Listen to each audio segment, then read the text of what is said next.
So hi friends, welcome to our channel. Friends, మనకి 10th class క్వాలిఫికేషన్తో apply చేసుకునే విధంగా postal శాఖ నుంచి ఒక బంపర్ రిక్రూట్మెంట్ నోటిఫికేషన్ అనేది ఉంది. అఫీషియల్గా అయితే రిలీజ్ చేయడం జరిగింది. ఈ యొక్క పోస్టులకి చేరగానే మనకి 36,000కి పైగానే మనకి శాలరీ అనేది రావడం జరుగుతుంది గైస్. అన్నీ కూడా ప్రభుత్వ పర్మనెంట్ ఉద్యోగాలే, ఎటువంటి కాంట్రాక్ట్ పీరియడ్ అంటూ కూడా ఏమీ కూడా ఉండదు. Andhra Pradesh and Telangana male and female candidates ఇద్దరు కూడా జనవరి 21 వరకు కూడా అప్లికేషన్స్ అనేవి సబ్మిషన్ అయితే చేసుకోవాల్సి అయితే ఉంటుంది. ఈ విధంగా ఇక నోటిఫికేషన్కి సంబంధించి టోటల్ డీటెయిల్స్తో పాటు అప్లికేషన్ ప్రాసెస్ కూడా చెప్తాను కాబట్టి స్కిప్ చేయకుండా ఎండ్ వరకు చూసి అప్లికేషన్స్ అయితే సబ్మిట్ అయితే చేసుకోండి. ఫస్ట్ టైం మన ఛానల్ని విజిట్ చేస్తున్నా కనుక సబ్స్క్రైబ్ అయితే చేసుకోండి. అదేవిధంగా పక్కనే వస్తే బెల్ ఐకాన్ కూడా యాక్టివేట్ చేసి పెట్టుకోండి ఫ్రెండ్స్. మీరు ఇచ్చేటువంటి లైక్స్ అలా ఎంకరేజింగ్ అండ్ మోటివేషన్గా ఉంటాయి కాబట్టి సో ప్రతి ఒక్కరు కూడా వీడియోని లైక్ చేసి మీ ఫ్రెండ్స్ అండ్ ఫ్యామిలీ మెంబర్స్కి అయితే షేర్ చేయండి ఫ్రెండ్స్. డిస్క్రిప్షన్లో WhatsApp and Telegram channel link అనేది ఇవ్వడం జరిగింది. సో ఇంకెవరైనా జాయిన్ అవుతుందో కనుక జాయిన్ అయితే అవ్వండి. ఫ్రెండ్స్, ఈ యొక్క పోస్టులకి ఎవరెవరు అప్లై చేసుకోవచ్చు అని చూసుకుంటే కనుక ఆల్ ఇండియన్ నేషనల్స్, మీరు ఏ రాష్ట్రానికి చెందినటువంటి both male and female candidates ఇద్దరు కూడా ఇక వేకెన్సీస్కి అప్లై అయితే చేసుకోవచ్చు. ఇక నోటిఫికేషన్ ద్వారా భర్తీ చేసినటువంటి ఈ యొక్క పోస్టులకి సెలెక్ట్ అయినటువంటి క్యాండిడేట్స్కి మనకి పే స్కేల్ అనేది ఏ విధంగా ఉంటుందని చూసుకుంటే కనుక సెంట్రల్ గవర్నమెంట్ లెవెల్ 2 ప్రకారం సో మనకి బేసిక్ పేనే 19,900 రూపీస్తో పాటు అన్ని రకాల కేంద్ర ప్రభుత్వ అలవెన్సెస్ అన్నీ కలుపుకుంటే మనకి నియర్లీ వచ్చేసరికి 36,000కి పైగానే మనకి శాలరీ అనేది రావడం అనేది జరుగుతుంది. ఇక నోటిఫికేషన్ ద్వారా భర్తీ చేసినటువంటి ఈ యొక్క పోస్టులకి సంబంధించి అప్లై చేసుకుంటే మీకు ఉండాల్సినటువంటి ఏజ్ లిమిట్ విషయానికి వచ్చేస్తే కనుక సో మనకి మినిమం ఏజ్ వచ్చేసరికి 18 ఇయర్స్ అయితే కంప్లీట్ అయి ఉండాలి. జనరల్ అభ్యర్థిని అయితే కనుక 27 ఇయర్స్ వరకు కూడా అప్లై అయితే చేసుకోవచ్చు. ఓబీసీ క్యాండిడేట్స్ అయితే కనుక 30 ఇయర్స్ వరకు, ఎస్సీ ఎస్టీ క్యాండిడేట్స్ అయితే కనుక 32 ఇయర్స్ వరకు కూడా అప్లై చేసుకోవడానికి ఛాన్స్ అనేది కల్పిస్తూ ఉన్నారు. నెక్స్ట్ ఈ యొక్క పోస్టులకి సంబంధించిన అప్లికేషన్ ఫీజుకి సంబంధించిన డీటెయిల్స్ కనుక చూసుకుంటే కనుక సో ఎవరైతే ఎస్సీ ఎస్టీ ఉమెన్ క్యాండిడేట్స్ ఎవరైతే ఉంటారో ఈ యొక్క క్యాండిడేట్స్ ఎటువంటి అప్లికేషన్ ఫీజు అనేటువంటి కూడా పే చేయాల్సినటువంటి అవసరం అయితే లేదు.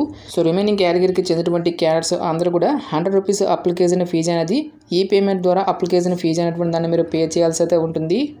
నెక్స్ట్ ఈ యొక్క పోస్టులకి సంబంధించిన సెలక్షన్ ప్రాసెస్ అనేది ఏ విధంగా ఉంటుందని చూసుకుంటే కనుక టోటల్గా మనకి 2 స్టేజెస్లో యొక్క సెలక్షన్ అనేటువంటి కంప్లీట్ అయితే చేయడం జరుగుతుంది. సో మనకి స్టేజ్ 1లో వచ్చేసరికి మనకి థియరీ టెస్ట్, స్టేజ్ 2లో వచ్చేసరికి మనకి ప్రాక్టికల్ టెస్ట్ అనేటువంటి కండక్ట్ అయితే చేయడం జరుగుతుంది.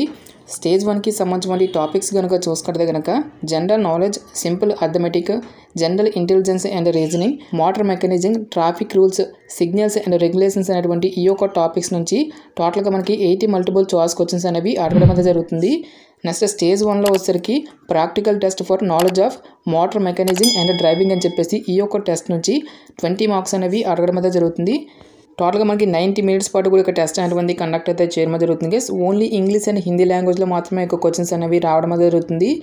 సో మినిమం క్వాలిఫై మార్క్స్ కనుక చూసుకుంటే కనుక ఎస్సీ ఎస్టీ క్యాండిడేట్స్లో కనుక ఈచ్ వన్ పేపర్ని మీరు 33% ఆఫ్ మార్క్స్ అనేవి తెచ్చుకోవాల్సి అయితే ఉంటుంది. OBC candidates and EWS candidates అయితే కనుక 37%, అదర్ క్యాండిడేట్స్ అయితే కనుక 40% ఆఫ్ మార్క్స్ అనేవి తెచ్చుకోవాల్సి అయితే ఉంటుంది. నెక్స్ట్ మనకి స్టేజ్ 1తో పాటు స్టేజ్ 2కి సంబంధించిన డీటెయిల్స్ సిలబస్ ప్యాటర్న్ అనేటువంటి కూడా నోటిఫికేషన్లో క్లియర్గా మెన్షన్ చేయడం జరిగింది. ఇక నోటిఫికేషన్ లింక్ అనేది డైరెక్ట్గా డిస్క్రిప్షన్లో ఇస్తాను. ఇక నోటిఫికేషన్ అనేటువంటి దాన్ని డౌన్లోడ్ చేసుకుని ఇక డీటెయిల్స్ అన్నింటినీ కూడా ఒకసారి చెక్అవుట్ అయితే చేయండి గైస్. నెక్స్ట్ ఈ యొక్క పోస్టులకి సంబంధించిన అప్లికేషన్ ప్రాసెస్ విషయానికి వచ్చేది కనుక ఓన్లీ ఆఫ్లైన్లోనే అప్లై చేసుకోవాల్సి అయితే ఉంటుంది. ఈ యొక్క అప్లికేషన్ ఫామ్ లింక్ అనేటువంటి కూడా వేరు డిస్క్రిప్షన్లను కామెంట్ సెక్షన్ అయితే మెన్షన్ అయితే చేస్తాను గైస్. ఈ యొక్క అప్లికేషన్ ఫామ్ అనేది మీరు ప్రింట్అవుట్ అయితే తీసుకొని రైట్ సైడ్లో వచ్చేసరికి మీకు లేటెస్ట్ పాస్పోర్ట్ సైజ్ ఫోటోగ్రాఫ్ అనేటువంటి మీరు ఇక్కడ స్టిక్ చేసి మీకు సైన్ అనేటువంటి ఇలా క్రాస్గా చేయాల్సి అయితే ఉంటుంది.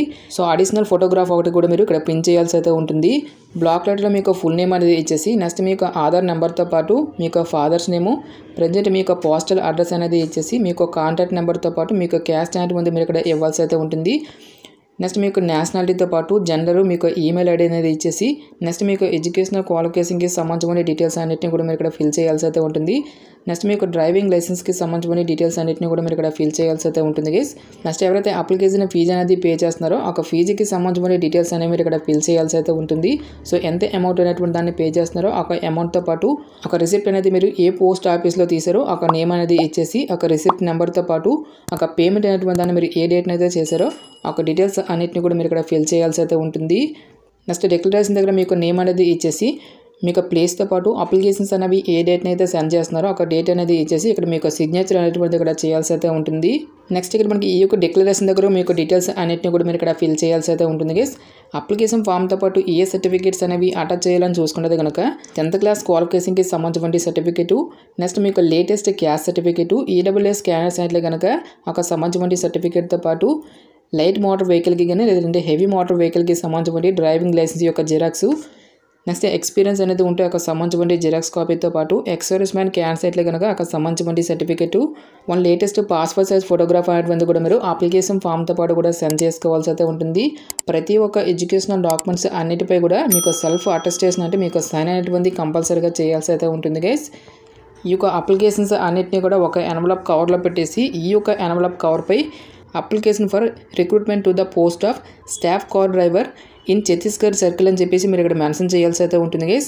లెఫ్ట్ సైడ్లో వచ్చేసరికి మీకు ఫ్రమ్ అడ్రస్ అనేది ఇచ్చేసి రైట్ సైడ్లో వచ్చేసరికి మనకి నోటిఫికేషన్లో ఏ అడ్రస్ అనేది ఇచ్చారో ఆ యొక్క అడ్రస్ అనేది ఉందని మీరు ఇక్కడ ఫిల్ చేయాల్సి అయితే ఉంటుంది. సో అప్లికేషన్స్ అనేవి ఏ అడ్రస్కి సెండ్ చేసుకోవాలని చూసుకుంటే కనుక assistant director staff office of the chief post master general Chhattisgarh circle Raipur 49220001 అనేటువంటి ఈ యొక్క అడ్రస్కి మీరు స్పీడ్ పోస్ట్ ద్వారా కానీ లేదంటే రిజిస్టర్ పోస్ట్ ద్వారా కానీ జనవరి 20 లోపు అప్లికేషన్స్ అనేవి ఆఫ్లైన్లో సెండ్ చేసుకోవాల్సి అయితే ఉంటుంది. గాయస్ ఇక పోస్ట్కి సంబంధించిన ఎసెన్షియల్ ఎడ్యుకేషనల్ క్వాలిఫికేషన్ కనుక చూసుకుంటే కనుక 10th క్లాస్ క్వాలిఫికేషన్తో పాటు మోటార్ మెకానిజంకి సంబంధించిన నాలెడ్జ్ అనేటువంటి కూడా మీకు కంపల్సరీగా ఉండాల్సి అయితే ఉంటుంది. నెక్స్ట్ దీంతో పాటుగా మనకి లైట్ అండ్ హెవీ మోటార్ వెహికల్కి సంబంధించి అట్లీస్ట్ 3 years ఎక్స్పీరియన్స్ అనేటువంటి కూడా మీకు కంపల్సరీగా ఉండాల్సి అయితే ఉంటుంది. గాయస్ మనకి ఇక నోటిఫికేషన్ వచ్చేసరికి government of India minister of communication కింద పనిచేస్తున్నటువంటి డిపార్ట్మెంట్ ఆఫ్ పోస్ట్ నుంచి అఫీషియల్గా రిలీజ్ అయినటువంటి యొక్క స్టాఫ్ కార్ డ్రైవర్ పోస్ట్లకి సంబంధించిన నోటిఫికేషన్ డీటెయిల్స్. ఇక పోస్ట్లకి సెలెక్ట్ అయినటువంటి క్యాండిడేట్స్కి మనకి ఫస్ట్ పోస్టింగ్ వచ్చేసరికి రాయ్పూర్లో ఉన్నప్పటికీ కూడా ప్రొబేషన్ పీరియడ్ అనేది కంప్లీట్ అయిన తర్వాత ఫర్దర్గా మన యొక్క సొంత రాష్ట్రాలకు కూడా ట్రాన్స్ఫర్ చేసుకున్నటువంటి ఛాన్స్ అనేది ఉంటుంది. కాబట్టి ఇంట్రెస్ట్ ఎలిజిబుల్ క్యాండిడేట్స్ డెఫినెట్గా ఈ యొక్క ఆపర్చునిటీని అయితే యూటిలైజ్ అయితే చేసుకోండి. ఇక నోటిఫికేషన్కి సంబంధించిన లింక్స్ అన్నిటిని కూడా వీడియో డిస్క్రిప్షన్లోను కామెంట్ సెక్షన్లో అయితే మెన్షన్ అయితే చేస్తాను గైస్. ఇంకా ఇక నోటిఫికేషన్కి సంబంధించి మీకు ఎటువంటి డౌట్స్ వచ్చినా సరే నాకు కామెంట్ సెక్షన్లో కామెంట్ అయితే చేయండి. ఇటువంటి మరిన్ని జాబ్ అప్డేట్స్ కోసం మన ఛానల్ని సబ్స్క్రైబ్ చేసుకుని బెల్ ఐకాన్ కూడా యాక్టివేట్ చేసి పెట్టుకోండి. సో ఇది ఫ్రెండ్స్ ఇవాళ వీడియో. రేపు మరొక మంచి అప్డేట్తో మళ్ళీ మీ ముందుకు రావడమే జరుగుతుంది. Thanks for watching. Have a nice day.